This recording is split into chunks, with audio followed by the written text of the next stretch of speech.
মাননীয় অর্থমন্ত্রী একটা বাক্যই বারবার বলেন যে বিএনপির সময়ে এরকম কোনো রেকর্ড নাই যে আর্থিক খাতে বিশৃঙ্খলা হয়েছে।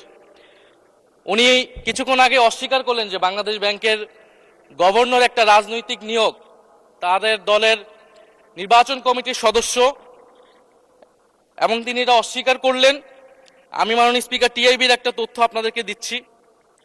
বর্তমান সরকারি দলের যারা নির্বাচনের প্রার্থী হয়েছেন তাদের 59.41% ঋণগ্রস্ত, এবং যার বেশিরভাগ হচ্ছে সরকারি দলে। সংসদ সদস্যদের 11,000 কোটি টাকার বেশি ঋণ রয়েছে, যার অধিকাংশই সরকারি দলের।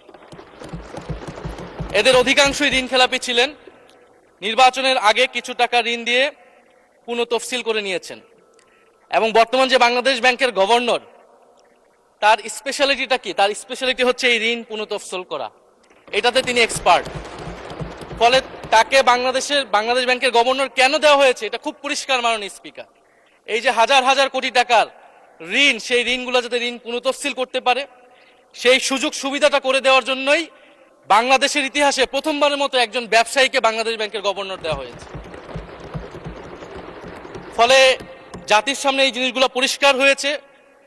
এখন সামনের আর্থিক খাতে আরো নিয়োগ তারা কি বিবেচনায় দিবেন, এই জন্য আমরা তাদের উপর আর আস্থা রাখতে পারছি না মাননীয় স্পিকার।